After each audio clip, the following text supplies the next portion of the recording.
So hello guys, welcome back to another video of CA Final Audit Top 200 Questions series. So guys, today we are starting with the third part of CA Final Audit. So today we will be covering the chapter 3. अभी chapter 3 को हम लोग है ना कुछ parts में divide करेंगे. That is हम लोग कुछ क्वेश्चन जो चैप्टर 3 ऑडिट प्लानिंग स्ट्रेटेजी और एजुकेशन के बारे में रहेंगे वो कवर करेंगे. और फिर उसमें कुछ एसेज है, तो वो एसेज भी हम लोग करेंगे तो मॉड्यूल में सही, लेकिन उनको हम लोग ऐसे वाइज पढ़ेंगे क्वेश्चंस को. ठीक है गाइस, जैसा कि मैंने बोला ऑडिट को हम लोग इस चैप्टर को हम लोग 3 पार्ट्स में डिवाइड करेंगे. ठीक है, मतलब चैप्टर को मोर देन 3 या 3 पार्ट्स में डिवाइड करेंगे. पहला पार्ट रहेगा, इसमें हम लोग बेसिक क्वेश्चंस कवरिंग करेंगे ऑडिट प्लानिंग के बारे में, और फिर हम लोग उसके जो एसेज है ना उसके हिसाब से करेंगे. ठीक है, सो गाइस ऑडिट से डरना नहीं है, ऑडिट के सामने झुकना नहीं है, याद रखना. ठीक है, so let's move to the first question. What is the first question? The first question is what are the benefits of planning and audit. Audit हम लोग प्लान करते हैं तो उसके बेनिफिट्स क्या है. ठीक है, उसके बेनिफिट्स क्या है, तो उसका 3.4 पेज नंबर पे उसका आंसर है. ठीक है, 3.4 किधर है? बेनिफिट्स ऑफ ऑडिट ये है. ठीक है, अभी बेनिफिट्स ऑफ ऑडिट या फिर एडवांटेज ऑफ प्लानिंग और ऑडिट, आपको कुछ भी हो सकता है. व्हाट आर द बेनिफिट, फायदे क्या है या फिर एडवांटेज क्या है. ठीक है, सी अभी अपन लोग बोलते हैं ना, अभी इंपॉर्टेंस ऑफ मैनेजमेंट देखते हैं ना. मैनेजमेंट अभी अगर अपन आपने पढ़ा रहेगा कहाँ पे, अपने ओसी या फिर ओपी में आपने पढ़ा रहेगा 11th-12th में, या फिर अगर आपका दूसरा बोर्ड था तो आपने बिजनेस स्टडीज़ में पढ़ा रहेगा. ठीक है, कि व्हाट आर द मैनेजमेंट के कुछ फंक्शंस होते थे. ठीक है, और वो मैनेजमेंट के फंक्शन क्या होते थे? POSDC. ठीक है, मैनेजमेंट बोलते ना. तो अभी आपको याद ऐसे ही रखने का, कैसे कि बेनिफिट्स ऑफ प्लानिंग और ऑडिट क्या है, फाइनेंशियल स्टेटमेंट. ठीक है, तो मैनेजमेंट है ना, मैनेजमेंट वो POSDC बरोबर से करता है ना, तो हम लोग प्लान भी कर पाएंगे अच्छे से. ठीक है, तो और उससे उसके बेनिफिट्स भी अपने को अच्छे होंगे. दैट इज द, तो आंसर क्या हो जाएगा बताएगा? तो POSDC होगा ना, POSDC is the benefit of and advantage of planning and audit of financial statement. ठीक है, पी बोलेगा तो क्या, उसकी वजह से हम लोग को क्या होगा? पी बोलेगा तो potential problem, that is timely resolution of potential problem. ठीक है, पी ओ बोलेगा तो क्या? ऑर्गेनाइजेशन. ठीक है, अभी वहां पे क्या होता है? POSDC planning, organising, staffing, directing, controlling. अभी यहाँ पे क्या होगा? पी बोलेगा तो timely resolution of potential problem. ठीक है, एंड ओ बोलेगा तो ऑर्गेनाइजेशन. तो यहाँ पे भी होता है ऑर्गेनाइजिंग होता है, तो यहाँ पे क्या है? तो proper organisation and management of audit engagement. POS बोलेगा तो वहाँ पे होता है स्टाफिंग. तो यहाँ पे वही बात है, स्टाफिंग का सिलेक्शन है ना, तो proper selection of engagement team. ठीक है, POSD बोलेगा तो क्या होगा? उधर क्या होता है? डायरेक्टिंग एंड कंट्रोल होता है, तो यहाँ पे भी वही है. ठीक है, तो डी बोलेगा तो direction and supervising of engagement team. ठीक है, और उसके बाद लास्ट पॉइंट हम लोग क्या बोलते हैं? सी बोलेगा तो वहाँ पे क्या होता है? कंट्रोल होता है. यहाँ पे क्या? कोऑर्डिनेशन होगा. कंट्रोल नहीं करते हम लोग, क्या करेंगे? कोऑर्डिनेट करेंगे. Easy coordination in the work done by the auditors of component and experts. ठीक है, ये हमारा बेनिफिट्स या फिर एडवांटेज था किसका? प्लानिंग और ऑडिट ऑफ फाइनेंशियल स्टेटमेंट. ठीक है, नाउ अभी अपने को एक और क्वेश्चन आ सकता है कि भाई nature and extent of planning. अभी बोला ठीक है, नेचर और एक्सटेंट ऑफ प्लानिंग कितना करने का है? अभी nature and extent of planning है ना, वो किसके ऊपर डिपेंड करता है? ठीक है, तो nature and extent of planning है ना, वो डिपेंड करता है पास्ट सीसी के ऊपर, कि तूने पास्ट में सीसी कितना किया था. पास्ट में तूने सीसी जितना किया रहेगा, जितना सीसी काम किया ना, सीसी गंदा गंदा काम किया, उसके हिसाब से हम लोग बोलेंगे कि नेचर एक्सटेंट, मतलब बोलते ना बहुत गंदा काम किया उसने, बहुत अच्छी वाला काम किया, तो सब लोगों को उसके हिसाब से पास्ट सीसी के हिसाब से nature and extent of planning करना पड़ेगा. ठीक है, तो पास्ट बोलेगा तो क्या? तो बोला पास्ट एक्सपीरियंस एंड एक्सपर्टीज. ठीक है, सीसी मतलब 2 बार CC, that is the complexity of the audit, size and complexity of the audit. Complexity, size and complexity of the audit. And the C बोलेगा तो change in circumstances. Change in circumstances, change in circumstances. ठीक है, ये आपका next question हो गया. ठीक है, now let's move to the another question. ठीक है, नेक्स्ट क्वेश्चन के ऊपर हम लोग मूव करते हैं. ठीक है, तो बोला कि देखो हम लोग को एक क्वेश्चन आएगा कि what is the content of audit. Audit plan का कंटेंट क्या होना चाहिए? Content of an audit plan. The auditor should develop an audit plan that shall include the district. तो ऑडिटर्स है ना, ऑडिटर्स को ऐसा कंटेंट में क्या इंक्लूड करना चाहिए? ठीक है, ऑफ ऑडिट प्लान के अंदर. ठीक है, तो वो बोलेगा सबसे पहले क्या करो, बोलते हैं ना कंटेंट अपने को पता नहीं है. जो आजकल पता है, आजकल मार्केट में सिंगर बहुत आए, उनको कंटेंट उनको पता नहीं है, लेकिन वो क्या करते हैं? कंटेंट पता नहीं, इसलिए वो लोग क्या करते हैं? रैप करते हैं और उसके बाद फैप करते हैं. रैप करते हैं और फैप करते हैं, फिर बोलते हैं प्लान करो.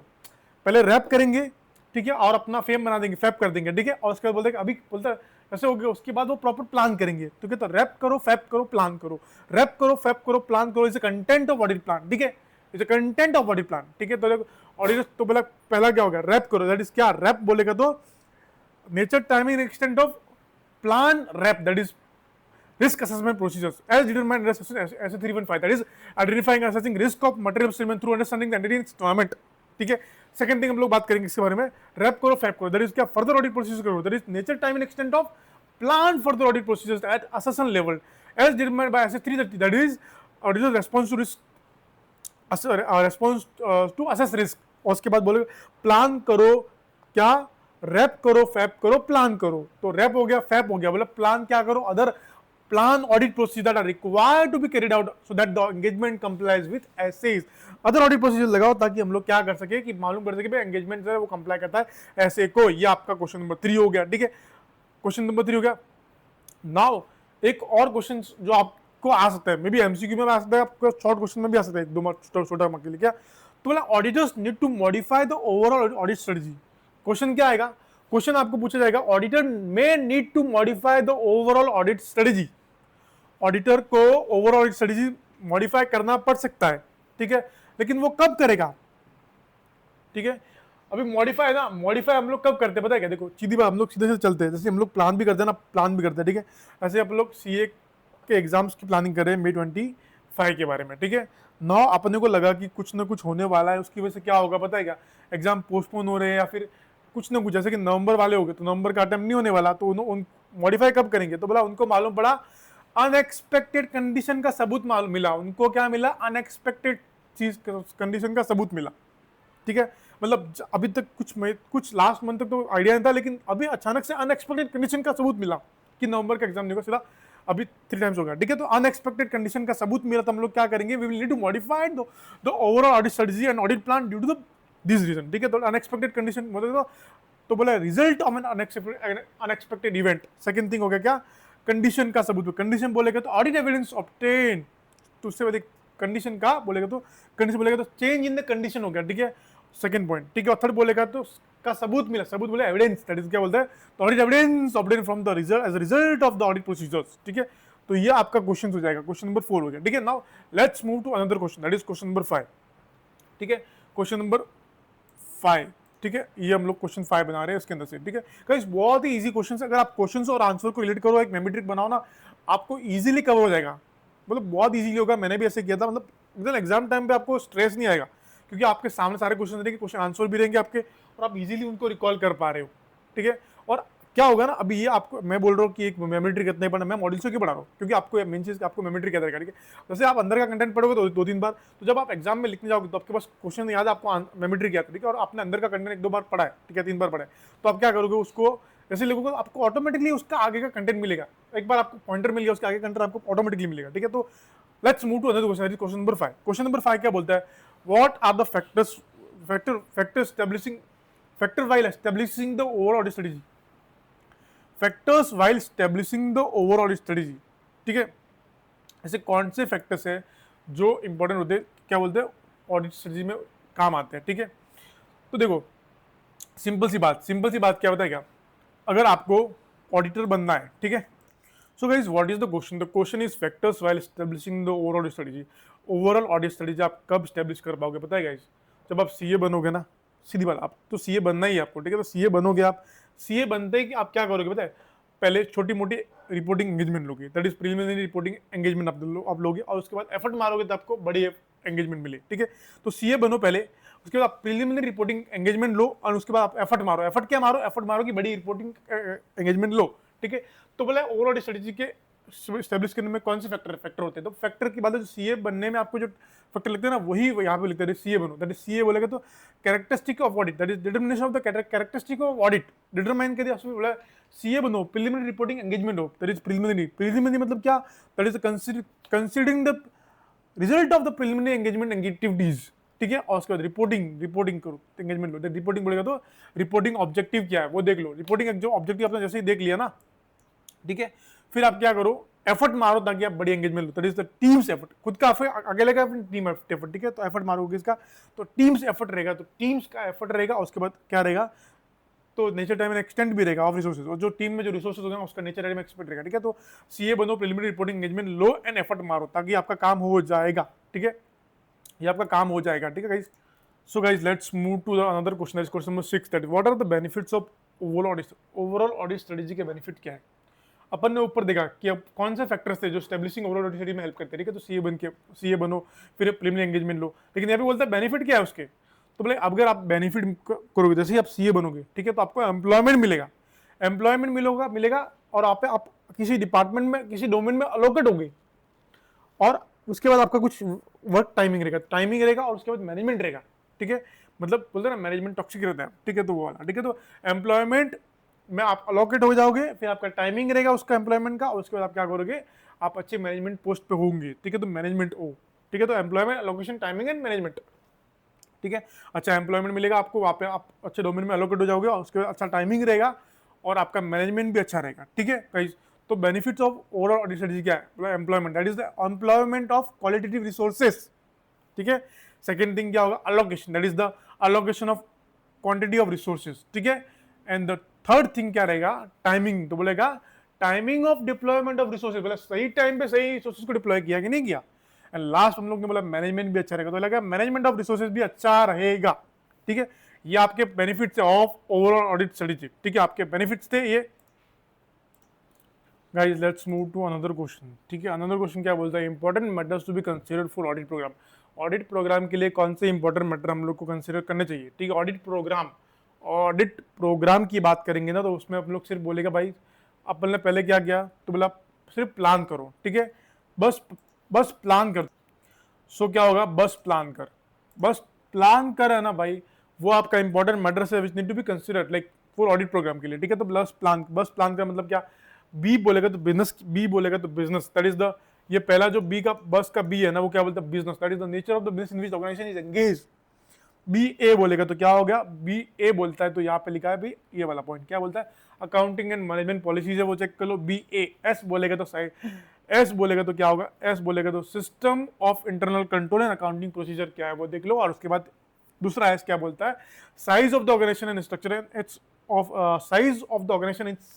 Structure and structure of its management, वो क्या वो देख लो। लास्ट में हम लोग प्लान करो मतलब ओवरऑल प्लान क्या है वो देख लो, दैट इज बस प्लान करो क्या है, इंपॉर्टेंट मैटर्स है जो हम लोग कंसीडर करते हैं ऑडिट प्रोग्राम के लिए, ठीक है।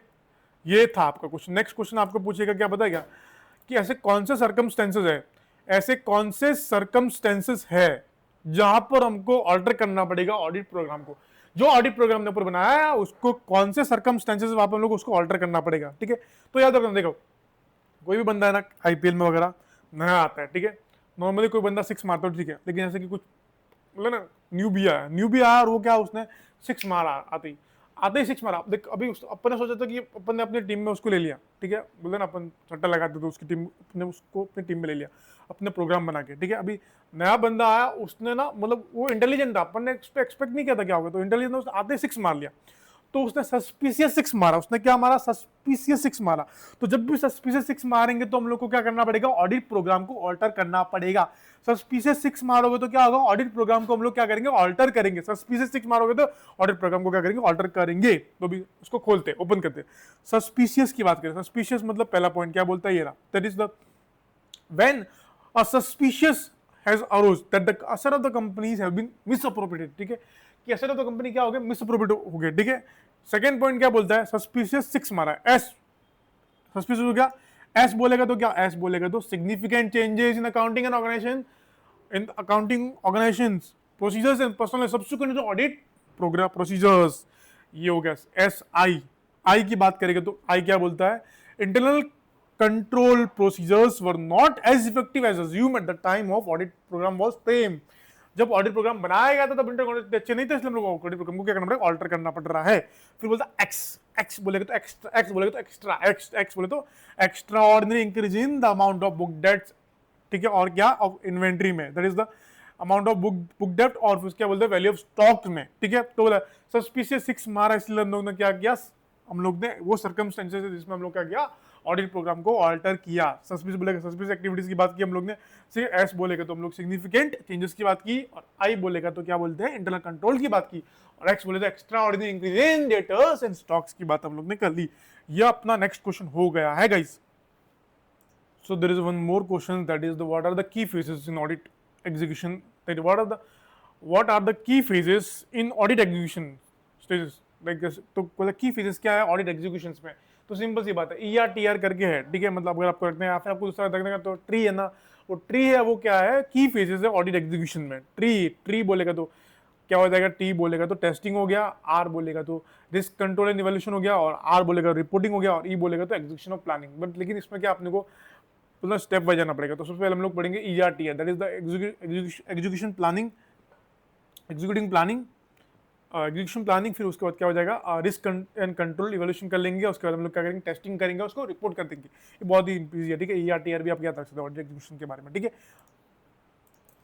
सो गाइस ये पार्ट में हम लोग इतना ही कवर कर रहे हैं। अभी नेक्स्ट पार्ट हम लोग ऐसे वाइज कवर करने वाले हैं। ऐसे वाइज हम लोग क्वेश्चंस कवर करेंगे। अगर छोटा ऐसे है तो 2-3 ऐसे साथ में लेंगे और करेंगे। क्या कि हम लोग ब्रेक करके पढ़ेंगे तो क्या होगा, हम लोग ज़्यादा चैप्टर्स को मतलब अपने लिए 70 पेजेस का चैप्टर है वो अपने लिए बहुत ईजी हो जाएगा, ईजी पीजी हो जाएगा, ठीक है। और अपन मैक्सिमम क्वेश्चन कवर करेंगे तो ना आपको पढ़ने का मजा भी आएगा। अदरवाइज आपको लगेगा कितना है चैप्टर बड़ा, खत्म ही नहीं हो रहा है, स्किप कर दूँ, वो कर दूँ। नहीं, ऐसा कुछ नहीं करने का।